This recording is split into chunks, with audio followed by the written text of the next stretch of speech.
Hey everybody, Larry Vela here, and I got Goatboy. Chaos Lord Supreme. That's right, we are here with, here it is, everyone's been waiting for it, Codex Heretic Astartes Chaos Space Marines 2. I want you to know that the book is thicker. It is, it's much thicker. This book is, we're going to go over through the table of contents.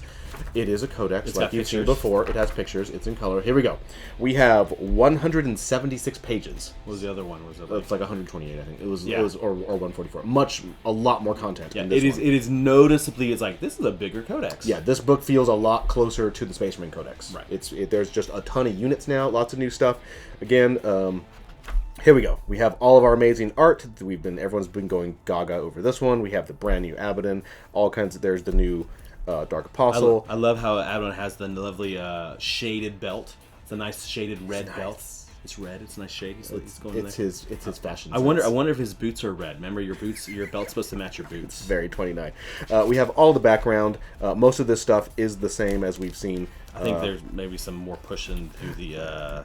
You have all of the campaigns and the famous things that have been going. Then you get into the background. You get really nice background sections on all of the Traitor Legions. There they all are. Each one of them actually gets a 4-page spread. So that was Alpha Legion. Here's Iron Warriors. You get their history. And on everyone, I do like how they show you their original... their pre-heresy scheme, and then different examples. They kind of go from like least changed to most changed. So whatever kind of vibe you're going for when you build your army, you know, if you want to build guys who look like they're the old school guys or the super mutated dudes, you're ready to go. Yeah, it's like weird how like basically your smokestacks spread apart, got a little wider, got swole up a little bit, and they got to have a cloth in front cover the business. That's right. It's all you're right. They all get tabards. Yeah, everyone's like. It's like that. We have to wear a loincloth to cover our shame. I think it's that loyalists have like a handkerchief, and then like they and chaos guys are just like just wipe your hands. It's a kerchief, you know. So yeah, so they're all there. You get all of those. You do get a good emphasis on renegades, and this book has a whole bunch of. I've been touched bad. Oh, yeah. I like the blue top. He almost looks a Thousand Sunsy. He does. It's kind of interesting. It's weird. And then tons of renegades. Lots of them, and then we go over here, and there's even more, including Red Corsairs. I'm just going to tell you guys now, based on the rules we've seen, you're going to see a lot of these Corsairs armies. They're good. These guys seem very strong. They seem very, very good. The more of that crazy art that we saw right there before that has been leaked, and then we get all of the new sections. So really quickly, we'll go over a couple of the backgrounds. So Dark Apostles clearly. Have been upgraded, and they have some more stuff about them. Lord Discordance, we get to find out exactly what is up with these guys, and they're very cool. And brand new, the Master of Executions, the next brand new kind of support character. Yeah, I don't necessarily say support. It's like how do you describe it? It's a weird close combat character. And he's a cheap HQ. Yep. But he comes with a good weapon on him. So it's just a weird close combat character, which is fine. Most of the time, I would say that it's in the long lines of how you take an Exalted Champion. It's not as aura ability as Exalted Champion, but it's a similar thing where you're like, I need a cheap HQ. Let's go and use this guy. You get Cults of Destruction, how all those things work. Really quick, Chaos Cultists, we are going to note, Chaos Cultists have taken a ding in this codex. Definitely the design studio has, we'll get to the rules in a little bit, but they have, they are not what they once were. Probably better for the game. Probably, most likely. I would agree. I think, like you saw, the leaked Corsair thing was a big push into how to fix certain troop choices in the game. I expect the cultists that pushes that direction also as well. Right in the middle of the codex, once you get past all of the pure background, the miniatures and hobby section, brand new Abaddon, of course, beautiful model.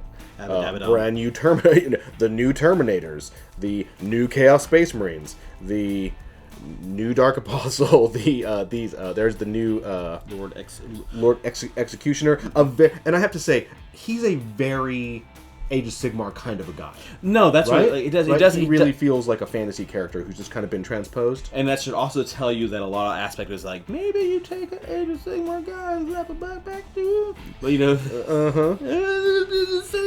there's some cool things. And in general, you have to get pretty deep into the hobby section before you get to old miniatures, because they've replaced so much. I mean, this is 12 new kits. Yes. I mean, it's crazy. This is one of the largest, new.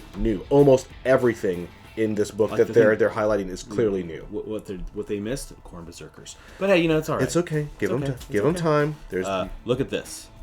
this is going to be prepare to see this. Yes, we're going to tell you what that does. That is the new Reaper chain cannon, and it is the business. It's very good. There's a tweak to these guys that was very, very powerful and interesting. Yeah. And this... We're going to show you all of that. good. Also, I have to say that I'm very happy that the champion of the Havocs looks like Captain Morgan. They're really... He's in the classic Captain Morgan. He is a renegade through and through. The only model that we've seen that I've been kind of not the most highest on is the Master Executions. And I think it's the picture because he looks smashed. He has two different heads. Yeah, and he looks kind of nice. Yeah, so it looks kind of smushed, but I think the model's fine. It's just one of those things that's like not as inspiring. There is the new Emperor's Children guy with the guitar. This is the saddest page. I know. It's I mean, okay. look how good he looks. Karn looks so good. You know, you just do some back. You do what I did, which was you take Blood Warriors and you smash backpacks onto them. Here is the or you take these guys and make them into your berserkers. the Noctilith Crown. Really amazing. I like it a lot. It's also physically enormous. Yeah. They have been making. We've seen this with the Age of Sigmar with the Moon Shrine. They stretched it. Which is they're making these terrain kits for the armies way bigger than most people think they are, and that's a really good thing. Yeah, I like it. I think its rules are pretty interesting. Sample Warband. So a lot of this in the beginning, a lot of the rules is still the same. So when they said that you could take a lot of Vigilus and smash it into this new book, that a lot of it will still work beyond some like changes to some of the rules on stuff, is very true. I still, as a Chaos player, I would still buy the new book. Like, it'd be no. Why carry this much stuff? Yeah, the concept of like keeping the old book and then keeping other books and keeping track of the facts, no one's going to do it. Just buy the new one. There's too many. There's too many chances for error, and so much has changed in this book, and the points are all updated and everything. Just buy the new book. It'd be nice. Trust us. It'd be nice to have a book that you're like, oh, I don't need chapter approved to carry around with me to have the points as well because the points are here. So first off, we're not going to show you every data sheet in here, but we're going to show you some of the good highlights. Abaddon got better, got stronger, tougher, more attacks, but he's very similar to the same, and so his points are very similar to the same. He was good before. He was never bad. Right. The biggest thing with him was the Chaos armies didn't necessarily need them as the cultist parts changed. Right. But he was still always good. I mean, there was nothing ever bad about him. So he's still the same. He kicks the crap out of most other hero characters. Right, unless he's going up against Primarchs. He's in good shape. Yeah, and I think Robuti, I mean, if he has a sorcerer friend, he kills Robuti gets up and then kills him. So that's usually the way it goes on there. It's nice to see Harken World Claimer. He is part of the game now. He has his own model. He's part of the Codex. Yeah. Hooray. Demon Prince stays the same. Yep. We're gonna. There's so many HQs. Master Possession. So this is the big one. This is the big one. We have the Lord Discordant on the Hellstalker, and down here we have the Master of Execution. So this is the thing on him. The biggest thing here to say on it is the one we ever talked about. He has 12 wounds. He does have 12 wounds. He can, but I think that's fair. He's on an enormous model. He's on an enormous model. I don't think he's bad. He's pretty tough to deal with. He can move pretty quickly. He has a lot of attacks because he gets all of his attacks, and then he gets another round of attacks from his beastie. Yeah, because it has it'll have 5 attacks and then some other attacks on top of it, and then if he kills something, does something else. So overall, he is not. And he's not bad. He's a demon. He's a demon engine. So that means that all the combos you can do, like I talked about in some of my articles, with Chaos Demons is very important. And his special rules are good. Yeah. Also. And I was pretty close to his points, just so you know. Yep. I was pretty much dead on. He clocks in at 150, and then you got to buy all of his stuff on top of it. And I don't I think his close combo they can't have without is there. There's a couple of Mechatendrils. The Baleflamer's the same cost as it was before. Yeah. So basically, it's just you're paying for the Baleflamer, and I think if you change some of his matchup, he has Magma Cut or something else, which I don't think you'll take, but that's the whole thing. Chaos Cultists, I want to take a note over. Chaos Cultists, their data sheet is the same. All of their changes are off of their data sheet. We'll just might as well talk about them now. They've gone from they're 5 points now. 5 points, just like in the. And they do have a special rule now, specifically in the army section. They do not gain Legion traits. They're called merely mortal. So, you know, if you're playing an Iron Warriors army and you have cultists, those cultists, turns out they're not actually Iron Warriors. They didn't train with the Iron Warriors. They're not Space Marines. They're just dudes lying around. So they do not so cultists no longer benefit from any Legion rules. And also, Legion rules do not fall onto vehicles. They only stay on the same thing, which is infantry, bikers, and halberds. So let's skip on. We've seen the same thing. These are mostly okay. So we're gonna stop data sheet wise on Havocs. These guys are pretty interesting now. The big thing is that if you look at the Havoc models, you will notice that they have little teeny tiny claws, kind of like little baby versions of the big giant talons that like the warp talons and raptors have, and those have rules now, right there.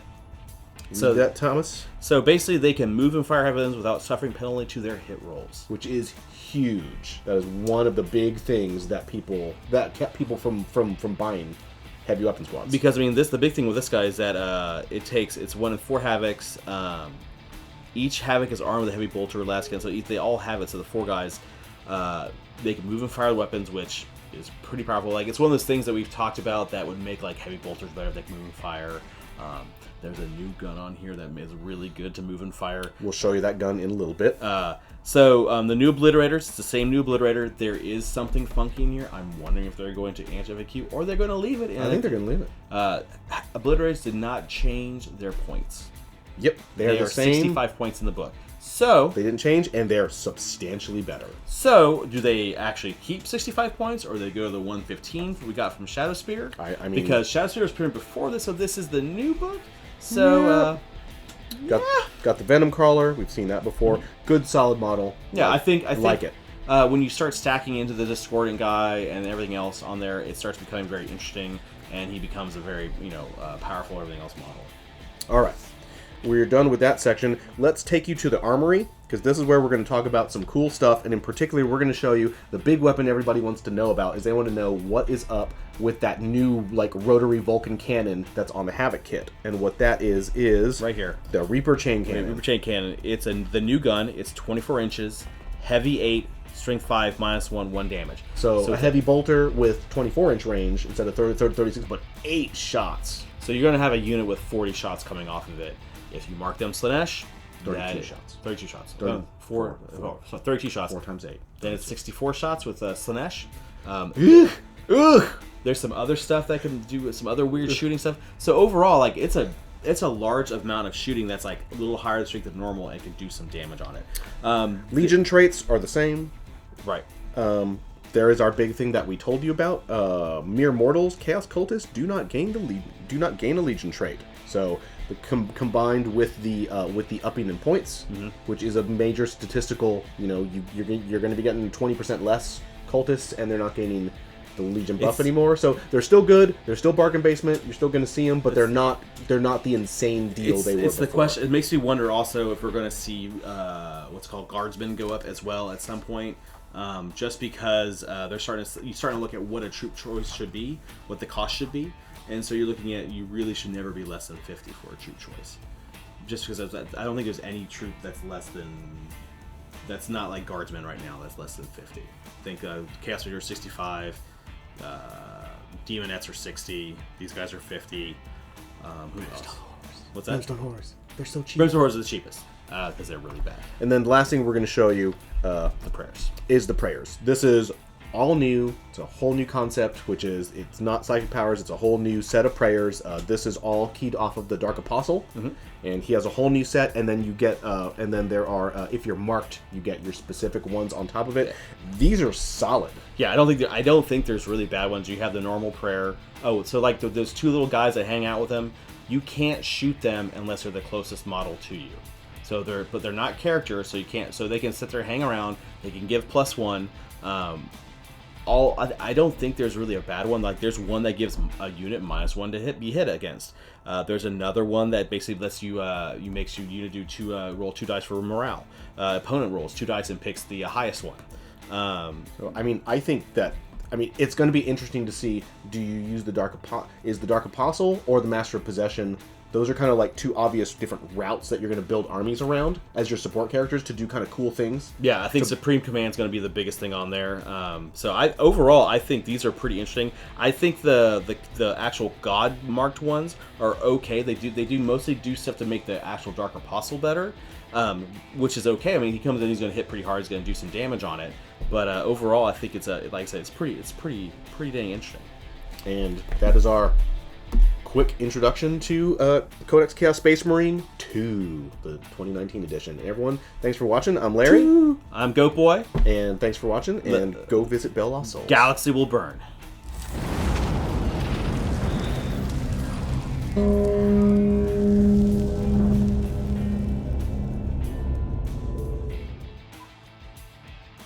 Click to subscribe.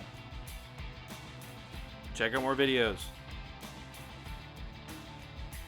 And thanks for watching.